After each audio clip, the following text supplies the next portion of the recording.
Ambedkar would be deeply ashamed of the way India has turned out despite his fine constitution. It was with sadness and cynicism that I watched the unprecedented outpouring of paeans to Dr. Mhow Ambedkar on his 125th birth anniversary last week.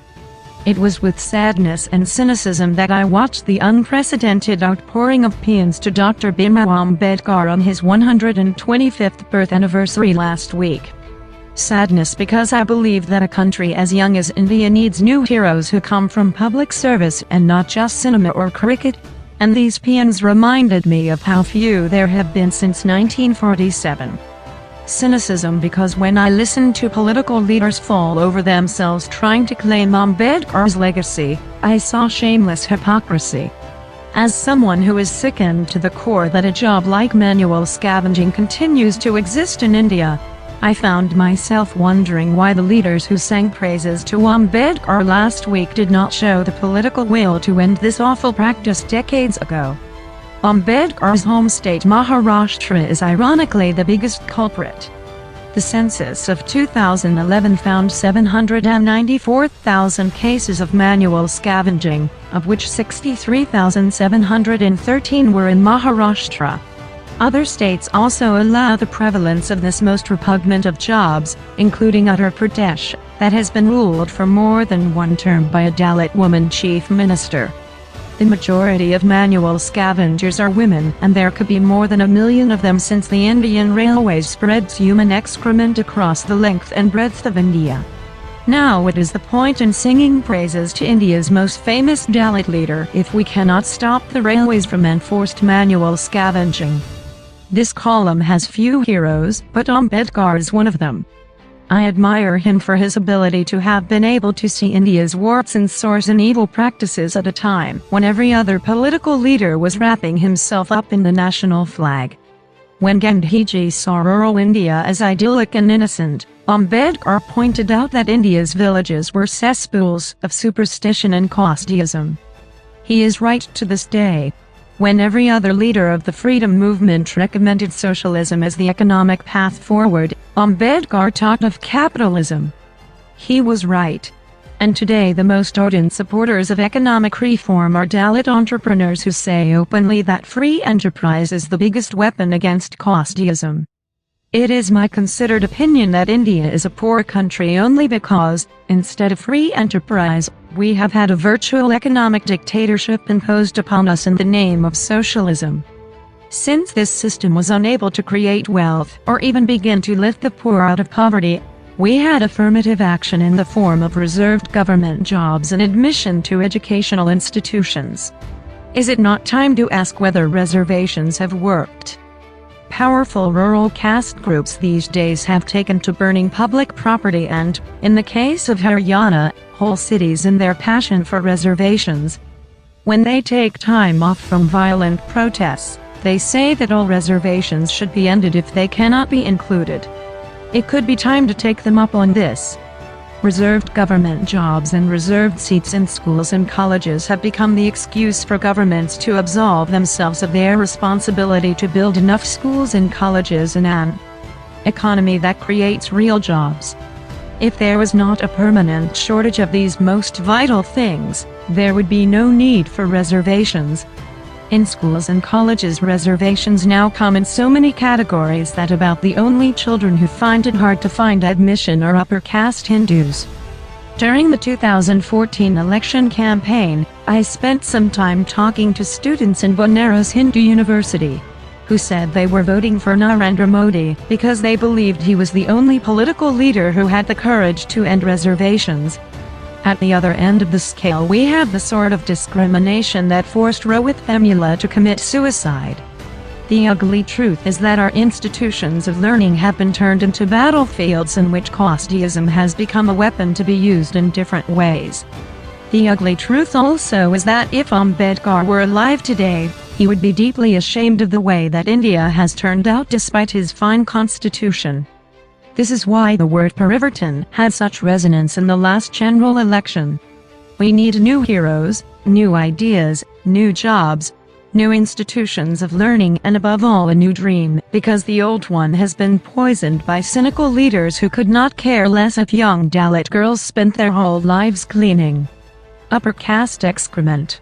So the real tribute to Ambedkar would be not to build more memorials, but to build millions more schools in which, instead of reserved seats, discrimination against Dalit children would become a criminal offense. This is most important in rural schools, because Indian villages continue to be cesspools. Perversion is more needed here than anywhere else. Ambedkar wanted unjust, unconscionable suffering to inform the critical idiom of the Constitution. In one of India's archetypal autobiographical fragments, Waiting for a Visa, Branch Ambedkar, the principal mind behind the Indian Constitution, writes of his experience being a member of a government committee charged with investigating grievances against untouchables. As he goes to one of the villages, Chalisgaon, where he has to investigate allegations of prejudice, he has a peculiar experience in a tonga, for at the end of the ride, he finds himself fallen into a river. Ambedkar writes, "So heavy was the fall that I lay down senseless. The Maharwada is just on the other bank of the river. The men who had come to greet me at the station had reached there ahead of me. I was lifted and taken to the Maharwada amidst the cries and lamentations of the men, women and children. As a result of this I received several injuries. My leg was fractured, and I was disabled for several days. I could not understand how all this had happened."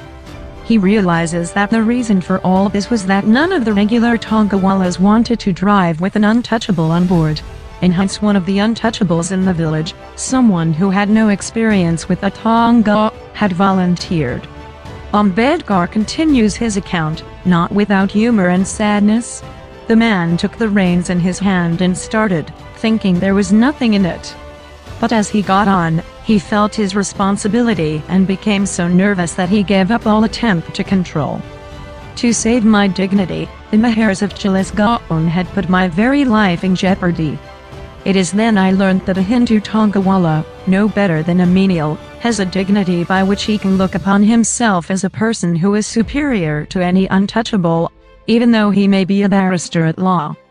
Being inexperienced as a Tonga driver, the amateur driver ended up having himself, Ambedkar and the Tonga fall into the river.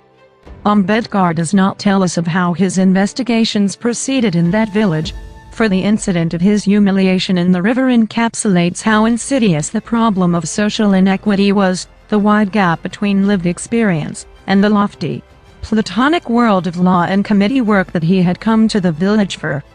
There is the well-outfitted bureaucrat with his briefcase, and then there is the muddy river of reality.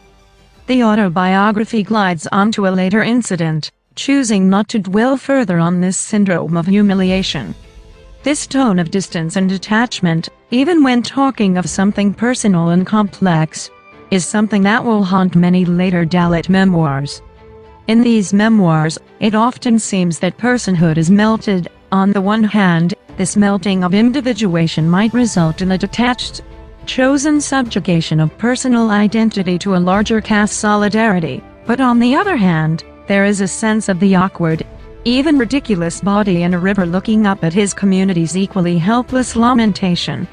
Neither language nor law nor institutions could quite capture that quintessence of chagrin and absurdity that Ambedkar must have felt.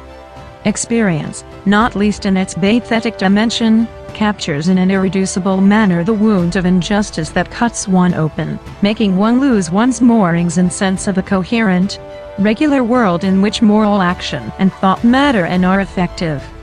This book concerns itself with these densities of subjectivity as it navigates the world, the emotional and cognitive content that is often born from the ludicrous and tragic inadequacy of abstract, even if well-meant solutions.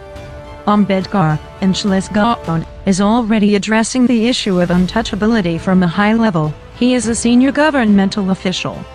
It is accepted in powerful circles that the problem needs to be rooted out. Yet, on the ground, there is an obduracy to governmental efforts at social justice. There is a wide gap between intent and everyday mulish reality. Perhaps the higher castes directly intended that particular humiliation, but it may also be that their actions only played out in inner, spontaneous, everyday script of humiliation that was not particularly directed at Ambedkar or the norms of justice. In the previous section of his memoir fragment, Ambedkar had described a similar humiliation where a dozen Parsis armed with sticks lined before me in a menacing mood, and myself standing before them with a terrified look imploring for mercy, is a scene which so long a period as 18 years has not succeeded in fading away. I can even now vividly recall it, and never recall it without tears in my eyes. It was then for the first time that I learned that a person who is an untouchable to a Hindu is also an untouchable to a Parsi. Untouchability thereby traverses all axes, region, caste, religion and social status. This book is interested in these breaches. As one inhabits a world, one is conscious of pain and oppressiveness, even as one might be conscious of the moral efforts underway to combat that oppression. But the undoing of injustice is never quite fully achieved. There is a doubleness to Ambedkar's voice, an optimistic belief in the power of official ethical action, but also a sense of the overwhelming nature of social evil and injustice in the world. One would not want to move too quickly from the tears in my eyes, to the bromides of faith in a polity's future, the mandates of a constitution the promise of which keeps receding into the future with every step one takes toward it. Yet, Ambedkar would not want to dwell forever in those tears either. Sometimes, it is the tears that seem fleeting, and sometimes, it is the belief in an egalitarian future that seems tentative. It is by paying attention to these complexities in the memoir that a commentator today may note how voice, emotion and norm enhance each other, and gives a fuller picture of the situation. This is what gives the autobiography its evocativeness, meaning and robustness. However much abstraction spirals, it must not lose its home in the felt pain of a psyche at a given personal and historical moment. Humiliation, as described above, is one of the foremost enunciations of that pain of injustice. Recent scholarship has rightfully picked this trait for special attention. The many essays in the book Humiliation, Claims and Context, edited by the distinguished political scientist Gopal Guru, are examples of this engagement. For in that village of Chlesgaon, as in many later times of his life, Ambedkar felt isolated, alone, helpless, wondering if his many years of service and persuasion would ever amount to anything concrete. There had been a long prior life of living on the margins of a larger, dominant society.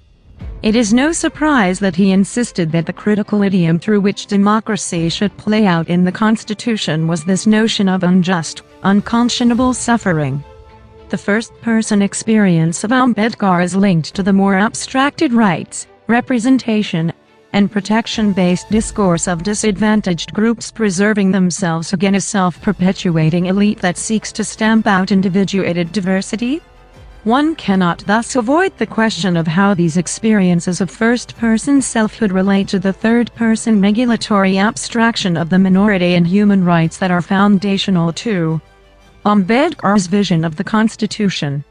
Human rights of disadvantaged minorities is hardly a transparent concept, and it had a long and vexed history through the Indian 20th century before it came to complicate the Constitution itself. Are all minorities alike in their minorityness and difference? Is there such a thing as a single, universal suffering, of which all forms of suffering and injustice are only subtypes? The debate on minorities is an opening into a broader ethics of self-presentation in the world, when a dominant majoritarian tilt would rather have the speaker silenced, or speak in a familiar, co-optable idiom of simple victimhood. But a thoughtful enunciation of suffering, irreducible to mute victimhood, brings in its trail many of the questions of this book, of how suffering or injustice can be shared, listened and responded to, and recognized in its fullness, individuality, power and vulnerability.